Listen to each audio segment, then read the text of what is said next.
सगळ्यात महत्त्वाची आणि सगळ्यात प्रमुख गोष्ट जर मला तुम्हाला सगळ्यांच्या निदर्शनास आणायची आहे तर ती म्हणजे अशी आहे की आम्ही जेव्हा संसदीय लोकशाहीमध्ये सगळ्यात जर विरोधकांचं आशास्थान म्हणा किंवा ज्याच्याकडे आपण न्याय मागू शकतो ती भूमिकाचं स्थान म्हणजे आमच्या लोकसभेच्या अध्यक्षांचं आहे.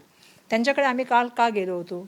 आम्ही त्यांच्याकडे यासाठी गेलो होतो की त्यांच्याकडून आम्हाला अपेक्षा होती की त्यांच्या माध्यमातून एक निष्पक्ष भूमिका येईल आणि आम्हाला न्याय मिळेल. आम्ही एकदा नाही, आम्ही तीनदा त्यांच्याकडे गेलो. आम्ही त्यांना काय विनंती केली? खरं सांगते मी तुम्हाला, आम्ही त्यांना म्हणणं आमचं असं मांडलं की ज्या तऱ्हेने आम्ही बघितलं निशिकांत दुबे ज्या वेळेला उभे राहतात संसदेमध्ये त्यांना पूर्ण वेळ बोलण्याची संधी मिळते, पण ज्या वेळेला लोकसभेचे विरोधी पक्षनेता आदरणीय राहुल गांधीजी उभे राहतात आणि ते देशाच्या सुरक्षेबाबतीमध्ये बोलतात, चायनाची होत असलेली घुसखोरीबाबत बोलतात, त्यावेळी त्यांचा माईक सातत्याने जो आहे तो बंद करण्याचं काम होतं. त्यांच्या भाषणाला सातत्याने कोणी ना कोणी उभं राहून त्या ठिकाणी डिस्टर्ब करण्याचा प्रयत्न करतो. आम्ही त्यांना सांगितलं की आम्हाला तुमच्याकडून निपक्षपाताची भूमिकेची अपेक्षा आहे. एकदा गेलो, दोनदा गेलो, तिसऱ्यांदा गेलो. शेवटी जसं ताईंनी सांगितलं 4 वाजता त्यांनी सांगितलं की तुम्ही या, त्याप्रमाणे आम्ही 4 वाजतासुद्धा गेलो. आम्हाला अपेक्षा होती की ते काहीतरी भूमिका सांगतील, परंतु त्यांच्या माध्यमातून कुठल्याही तऱ्हेची भूमिका त्या ठिकाणी आली नाही. आता तुम्ही मगाचपासून जो प्रश्न विचारताय की देशाच्या पंतप्रधानांना तुम्ही त्या ठिकाणी काय करायला गेला होतात, हे बघा, संसदीय लोकशाहीमध्ये आमचा पूर्ण विश्वास आहे. पहिली गोष्ट तर एक मला या ठिकाणी सांगायची की माझ्या आयुष्याचे अर्ध आयुष्य हे संसदीय लोकशाहीमध्येच माझं गेलेलं आहे आणि भारतरत्न डॉक्टर बाबासाहेब आंबेडकरांची अनुयायी म्हणून मी सांगते, आम्ही देशाच्या संविधानामध्ये संसदेमध्ये पूर्ण विश्वास ठेवतो, त्याचा पूर्ण आदर ठेवतो. काँग्रेस पक्षाची अनुयायी म्हणून मी हे सांगू शकते तुम्हाला की काँग्रेस पक्षामध्ये मी काम करते आणि काँग्रेस पक्षाने आम्हाला काय शिकवलं तर महात्मा गांधीजींनी आम्हाला अहिंसा आणि सत्य शिकवलेले आहे, शांतता शिकवलेली आहे. आम्ही त्या ठिकाणी गेलो होतो. कशाला गेलो होतो? आम्ही फक्त एक बॅनर घेऊन गेलो होतो. आता तुम्ही म्हणाल बांगड्या घालून का गेलात? तर आता बांगड्या काढू शकत नव्हतं. आम्हाला माहीत नव्हतं की आमच्या बांगड्यांचा पण एवढा विषय पुढं होऊन जाईल. आम्ही आपला बॅनर घेऊन त्या ठिकाणी उभं होतो. आमचं म्हणणं हेच आहे की ज्या वेळेला आम्ही ते बॅनर घेऊन उभं होतो मग घाबरण्याचा प्रश्न काय? आम्ही शांततेच्या मार्गाने आंदोलन करत होतो. असं त्या बॅनरमध्ये काय होतं की असं कोणतं पुस्तक ज्याचा तुम्ही उल्लेख केला की जे घ्यायला घाबरत होते देशाचे पंतप्रधान आणि ते आलेच नाहीत? त्यामुळे आमचं म्हणणं असं आहे की या विषयाला खरं तर एक वेगळी दिशा देण्याचं काम चाललेलं आहे. काल ज्या तऱ्हेने चर्चा मीडियामध्ये झाल्या, काल लोकांमध्ये ज्या चर्चा झाल्या, त्याच्यामुळे आज भाजपाने, मला एक प्रश्न विचारायचा आहे की किती विष असावं. म्हणजे निशिकांत दुबेला पंतप्रधानांचा सपोर्ट होता का? त्यांच्या वक्तव्याला जे आहे ते अमित शहांचा सपोर्ट होता का? अध्यक्षांचा समर्थन होतं का त्यांच्या वक्तव्याला? ज्या तऱ्हेने तुम्ही महिलांच्या बद्दल कोणाबद्दल बोलताय? पंडित जवाहरलाल नेहरूंजीबद्दल बोलताय, इंदिराजींच्याबद्दल बोलताय. आपल्या सगळ्यांना माहिती आहे पोला दिसले म्हणून त्यांचा सगळ्यांनी देशाने जगाने नेतृत्व स्वीकारणं. तुम्ही त्यांच्याबद्दल बोलताय, सोनियाजी गांधींबद्दल अश्लील बोलताय. समर्थन आहे का पंतप्रधानांचं निशिकांत दुबेला? किती विष त्याच्या मनात आहे आणि किती खोटं बोलायचं. भाजपाने किती नरेटिव्ह खोटे तयार करायची, ह्याला पण काहीतरी सीमा ठेवा. आम्ही महिला खासदार गेलो आणि काय केलं? आम्ही फक्त बॅनर घेतलं. का बॅनरला तुम्ही घाबरलात? का बॅनरला तुम्ही घाबरलात का? अरे बाबा, माझ्या आयुष्याची संसदीय लोकशाहीमध्ये मी सांगितलं माझं अर्ध आयुष्य गेलं. मी बाबासाहेबांची अनुयायी आहे, मी काँग्रेस पक्षाची कार्यकर्ता आहे, तथागत गौतम बुद्धांची अनुयायी आहे. शांतता आणि अहिंसेमध्ये सत्यामध्ये विश्वास ठेवणारी आम्ही मंडळी आहे. संसदीय लोकशाहीमध्ये काम करत असताना कसं काम गेलं पाहिजे याची आम्हाला परंपरा माहिती आहे. पण बॅनर घेऊन उभं राहिल्यानंतर काय असं आम्ही केलं? काय बॅनरला घाबरले असं की कोणत्या रिपोर्टला घाबरली? त्यांना वाटलं की आता नवीन तो कुठला अमेरिकेचा रिपोर्ट आलाय, एप्स्टाईन फाईलला घाबरले का? ते पुस्तक राहुलजी देणार आहे त्याला घाबरले? राहुलजी पुस्तक देणार होते म्हणून आले नाही. आता ते तुम्ही संशोधन केलं पाहिजे पत्रकारांनी, का आले नाहीत? कारण महिला त्यांनी काही म्हटलं असलं तर तुम्ही पण सुज्ञ आहात पत्रकार. लोकसभा अध्यक्ष बोलताय, लोकसभा अध्यक्ष औपचारिकपणे बोलताय की ते काळा डाग लावलाय तुम्ही लोकांनी, त्यांचा आरोप आहे. ऐका, मी मगाचपासून तुम्हाला सांगते, मी बाबासाहेबांची अनुयायी आहे. अजून एक गोष्ट पुन्हा सांगते की तुम्ही जे बोलताय ना काळा डाग लावला, आता काही लोकांनी सांगितलं की बांगड्यांनी काही करण्याचा प्रयत्न होता. मला सांगा एक गोष्ट की त्या ठिकाणी जाऊन आम्ही काय केलं? एक बॅनर घेऊन उभं होतो ना. त्यांच्या कार्यालयाबद्दल बोलतात ते, लोकसभा अध्यक्षाच्या कार्यालयाबद्दल ते म्हणतात की कार्यालयात लोकसभा अध्यक्षांनी पण पहिल्यांदा मला सांगा जर आम्हाला संसदीय लोकशाहीमध्ये जर न्याय मागायचा असेल तर कोणाकडे न्याय मागावा?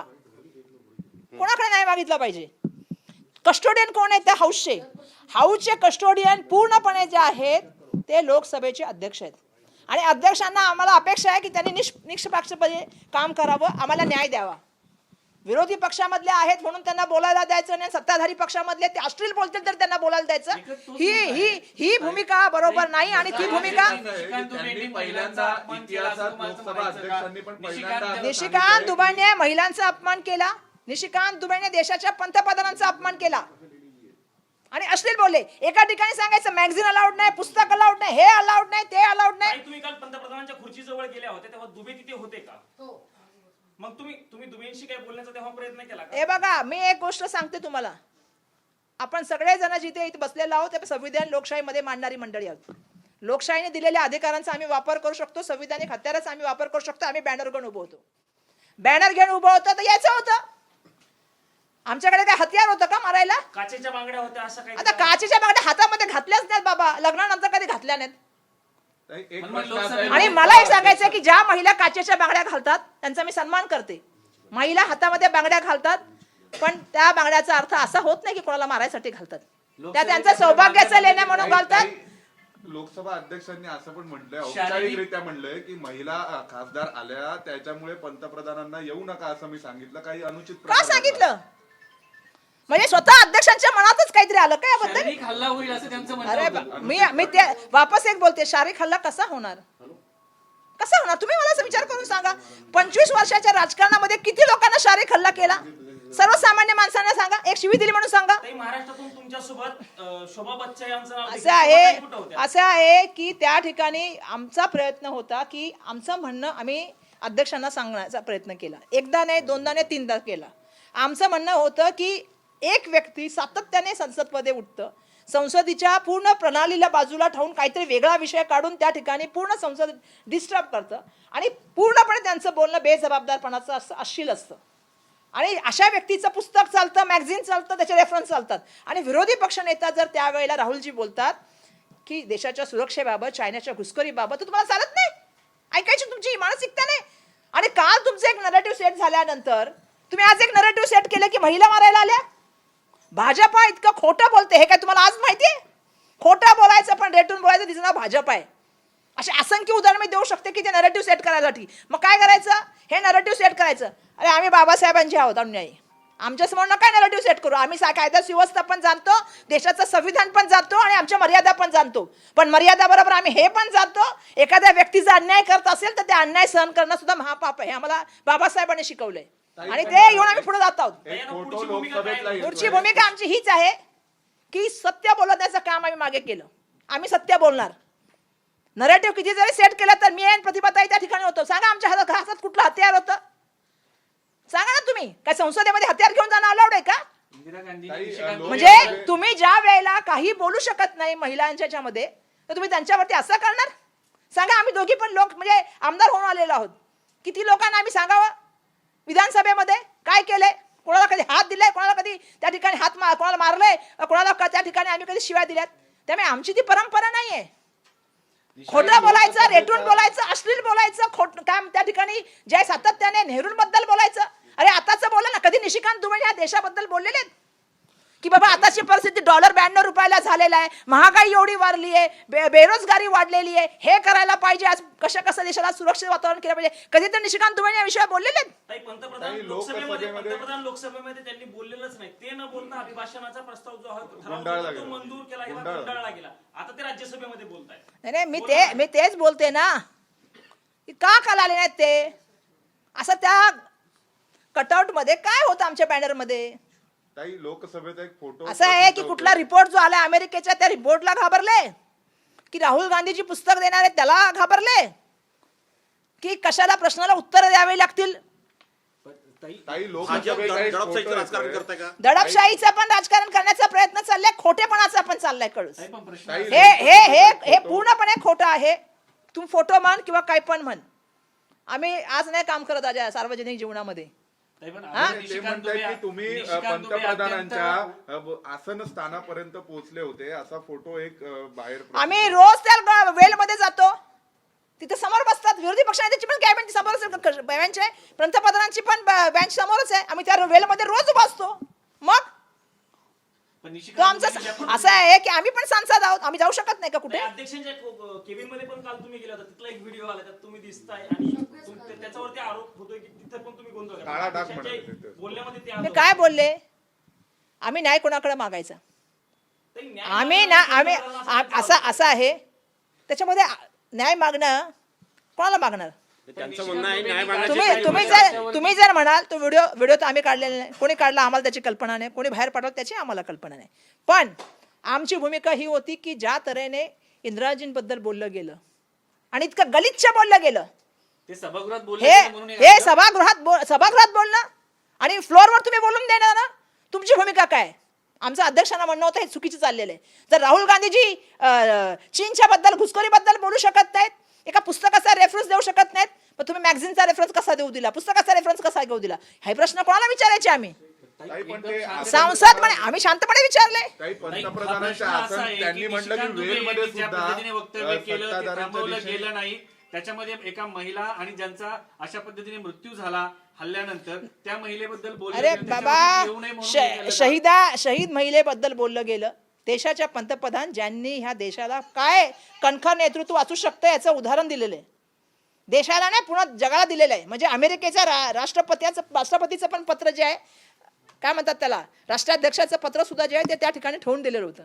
आणि ज्या वेळेला त्यांना वाटलं त्यावेळी त्याच्यावर त्यांनी जे आहे तो रिस्पॉन्स केला होता. त्या इंदिराजी गांधी त्यांच्याबद्दल तुम्ही बोलताय आणि निशिकांत तुम्ही बोलतोय. ताई, पण आज त्या लोकसभा अध्यक्षांनी पंतप्रधान- म्हटलंय की जर तुम्ही असाच गोंधळ करत राहता आजही हाऊस चालणार नाही, उद्या हाऊस चालणार नाही, परवा हाऊस चालणार नाही. हौसच चालणार नाही. कारण उत्तर द्यायचं नसेल कोणाला. आम्ही जे प्रश्न विचारले, जे पुस्तक राहुलजी घेऊन आले, त्याच्यावर उत्तर का देत नाही संरक्षण मंत्री? प्रश्न एवढाच विचारला ना, तुम्हाला जे उचित वाटतं ते करा, हेच सांगितलं ना. ऍब्सेंट फाईलचा पण विषय आहे. Absent काही trade deal ऍब्सेंट फाईन हाच महत्वाचा विषय असू शकतो. तुम्हाला काय माहिती? ताई, पण फायनान्शियल जे ट्रान्झॅक्शन कोणामध्ये झालेले असतील किंवा ज्या तऱ्हेने आर्थिक व्यवहारामध्ये अदानी अडकले असतील किंवा काही गोष्टी असतील असू शकतात, ते पण प्रकरण आपल्याला काय माहिती? आपण छोटी माणसं आहे बाबा, आपण एवढे मोठे मोठे व्यवहार समजत नाही. पण जेवढं मला कळतं त्याच्यावर मला असं वाटतं की काही प्रश्नांची उत्तर द्यायची नव्हती म्हणून आले नाहीत. आता हा सभागृह कोण चालू देत नाही? ट्रेड डील वरती चर्चा तुम्हाला सभागृह चालवायचं असतं तर निशिकांत दुबईला उभंच करायला नाही पाहिजे होतं.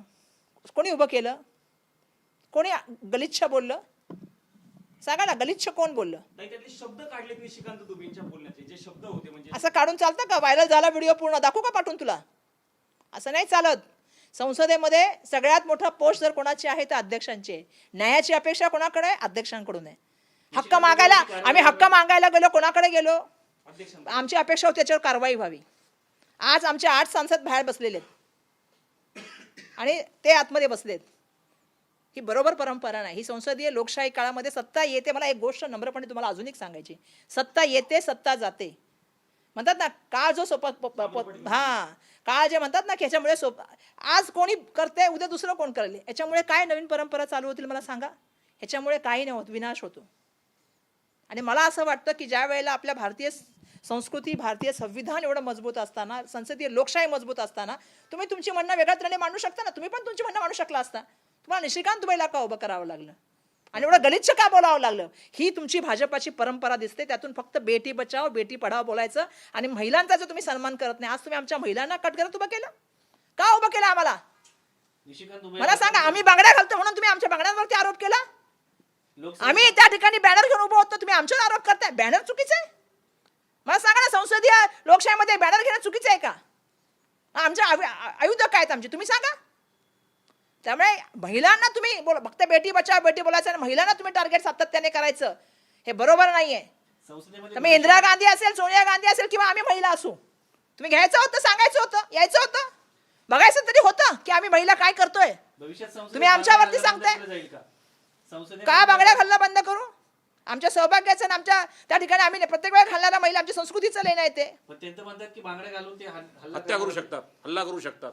आता ही जर मानसिकता भाजपाची असेल तर त्यांनी पहिला त्यांच्या सांसदांना सांगावी गोष्ट पहिला.